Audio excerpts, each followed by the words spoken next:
በርሊንን በመኒ ሃይስት ላይ የምናውቀው ሲሆን የሌቦች ቡድን በማሰባሰብ 44 ሚሊዮን ዶላር ለመዝረፍ ያቅዳል። ይህ ታሪክ የተፈጠረውም መኒ ሃይስት ላይ ከፈጸሙት ዝርፊያ በፊት ነበር። በታሪኩ መጀመሪያ ላይ ሶስተኛዋ ሚስቱ በርሊንን ጥላው እንደሄደች እንሰማለን። በዚህ ምክንያትም የበርሊን የፍቅር ህይወት በጥሩ መንገድ ላይ አይገኝም። በዚህ ምስቅልቅል ውስጥ የሚገኘው በርሊን ግን ስሜታዊ ከመሆን ይልቅ ዘረፋ ለማድረግና ብዙ ሚሊዮን ዶላሮችን ለመስረቅ ይወስናል። ለዚህ ዓላማው ሲልም ልዩ ችሎታ ያላቸው 4 ሰዎች ያሰባስባል። የመጀመሪያዋ ኬይላ ትባላለች። ኬይላ በኤሌክትሮኒክስ ላይ የላቀ እውቀት ያላት ሲሆን በጣም አይናፋር የሆነች ሴት ናት። ሁለተኛው ደግሞ ሮይ ይባላል። ሮይ ደግሞ ቁልፎችን የመክፈት ልዩ ችሎታ አለው። የሶስተኛው ስም ዴመን ሲሆን የዩኒቨርሲቲ መምህርና የስርቆት ቡድኑ መሪ ነው። የመጨረሻው የቡድኑ አባል ደግሞ ብሩስ ይባላል። ብሩስ ለሁሉም ነገር የሚሆንና የዝርፊያ ልምድ ያለው ሰው ነው። በርሊን ከነሱ ጋር በመሆን 2 ዘረፋዎችን ከዚህ በፊት ፈጽሟል። አሁን ግን የበለጠ ገንዘብ ለመስረቅ በማቀድ የፈረንሳይ ዋና ከተማ በሆነችው ፓሪስ ውስጥ ይገናኛሉ። በመጀመሪያ ግን ካሜሮን የምትባል ሌላ ልጅ ቡድኑን ትቀላቀላለች። ካሜሮን አደገኛ ነገሮችን ማድረግ የምትወድ ሲሆን በዚህ አዲስ ዘረፋ ውስጥ ትልቅ አጋዥ ትሆናቸዋለች። አሁን ላይ የሌቦቹ ቡድን በጨረታ ቤት ውስጥ የተከማቹ ዳይመንዶችን መስረቅ ይፈልጋሉ። እዛ ለመድረስም በቤተ ክርስቲያን ውስጥ የሚገኙትን የመቃብር ዋሻዎች ይጠቀማሉ። እናም ዳይመንዶቹ ወደ ተቀመጡበት ክፍል ይገባሉ። የመጨረሻው አልማዝ መቼ እንደሚመጣ ለማወቅ ሲሉም የጨረታ ቤቱ ዳይሬክተር የሆነው ፍራንሷን መከታተል አለባቸው። ከዚያም ሁሉንም ጌጣጌጦች መስረቅ ይችላሉ። የጨረታው ቤት ሰራተኞች የሚያደርጉትን በዝርዝር ለማየትም በቤት ውስጥ የደህንነት ካሜራዎችን ያስቀምጣሉ። በርሊን የዳይሬክተሩ ሚስት የሆነችው ካሜላን ካየ በኋላ በሴቷ ውበት በጣም ይማረካል። እሱን እስክትወደው ድረስም መሞከሩን የሚያቆም አይመስልም። እሷን ለማግኘት በፍጥነት አንድ ዕቅድ ያዘጋጅና ወደ ውጭ ወጥተው እንዲዝናኑ ያደርጋል። ከዚያም በፍቅር እንድትማረክ ያደርጋታል። በዚህ የፍቅር ታሪክ ውስጥም ብዙ የሚፈጠሩ ነገሮችን የምናይ ይሆናል። በሌላ በኩል ኬይላ ለብሩስ የፍቅር ስሜት ማዳበር ትጀምራለች። እናም በጣም ትጨናነቃለች፣ ምክንያቱም እንደሱ አይነት ሴት የእሱን ቀልብ መሳብ እንደማትችል አስባለች። በሌላ በኩል ካሜሮንና ሮይ ተመሳሳይ ነገር እንዳላቸው እናያለን። በስራቸው መሃል ችግር እንዳይከሰትም ይስማማሉ። በርሊን በበኩሉ ከካሚላ ጋር ጥሩ ግንኙነት ለመፍጠር ችሏል። የዝርፊያ ዕቅዳቸውንም አደጋ ላይ እንደጣለ ያውቃል። በመጨረሻም የሌቦቹ ቡድን ወደ ጠንካራው ክፍል የሚወስዱትን ግንቦች ማፍረስ ችለዋል። በተጨማሪም የጥበቃ ካሜራዎቹን ሀክ በማድረግ ኮምፒውተሮቹ የሚያሳዩትን ምስል ይቆጣጠራሉ። ይህን በመጠቀምም በማንኛውም ጊዜ ጨረታ ቤቱን ለቀው መውጣት ይችላሉ። አሁን የመጨረሻው ጌጣጌጥ እስኪመጣና ታላቁን ዘረፋ ለመፈጸም መጠበቅ አለባቸው። በመቀጠል በርሊንና ካሚላ በአንድ ሬስቶራንት ውስጥ የአብድ ነገር ለመስራት ያቅዳሉ። በሚያሳዝን ሁኔታ ግን የካሚላ ባል ይመጣል። እነሱም በጣም ይደነግጣሉ። እሱ ነገሮችን እንዳይጠረጠር ለማድረግ በፍጥነት አንድ ነገር መፍጠር ነበረባቸው። ባልየው ምንም እንዳይጠረጠር ካደረጉ በኋላም ሁለቱም ከሬስቶራንቱ ወጥተው ይሄዳሉ። ድላቸውን ለማክበር ሲሉም ወደ አንድ ቦታ ሄደው ሁለቱም ጥሩ ጊዜ ያሳልፋሉ። እንዳለመታደል ሆኖም የካሚላ ባል ይደውልላትና ከፍቅረኛዋ ጋር የተላላከችውን ኢሜሎች ስላገኘ ስለ ጉዳዩ አስቀድሞ እንደማያውቅ ይነግራታል። ይህም በርሊንን በጣም ያስደስተዋል፣ ምክንያቱም አሁን ካሚላ እሱ ብቻ እንደምትሆን እርግጠኛ ሆኗል።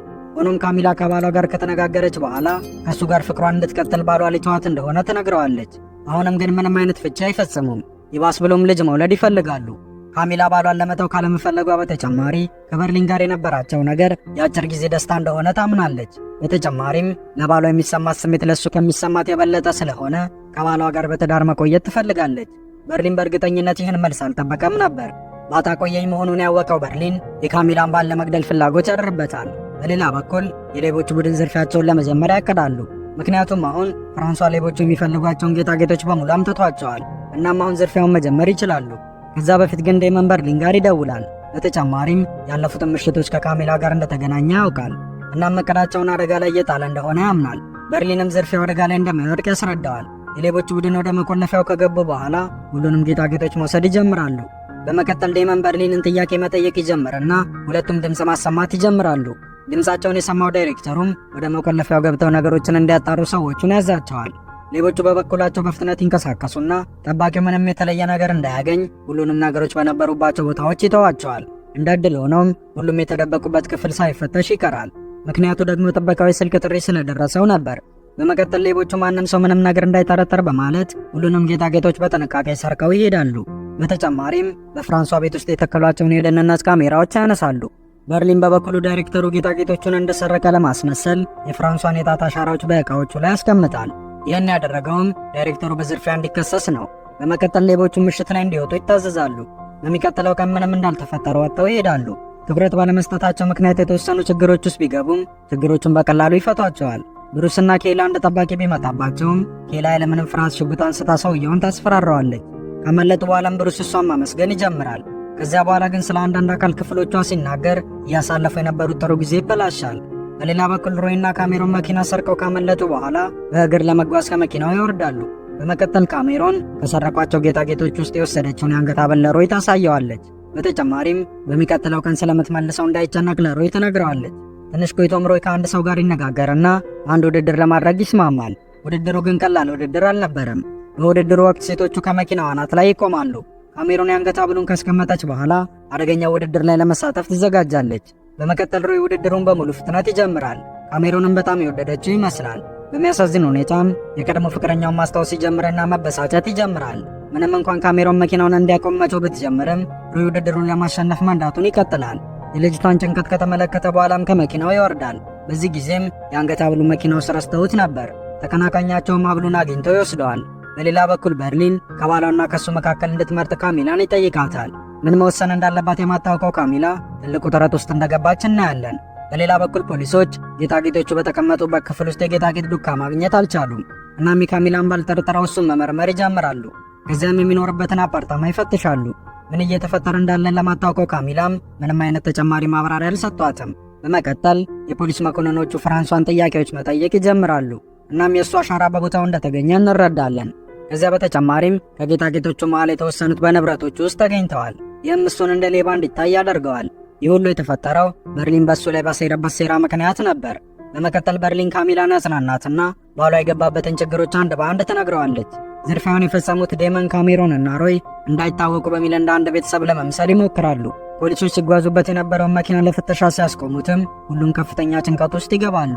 በመቀጠል በጣም የደነገጠው ሮይ ጌጣጌጦቹን አንድ በአንድ መደበቅ ይጀምራል።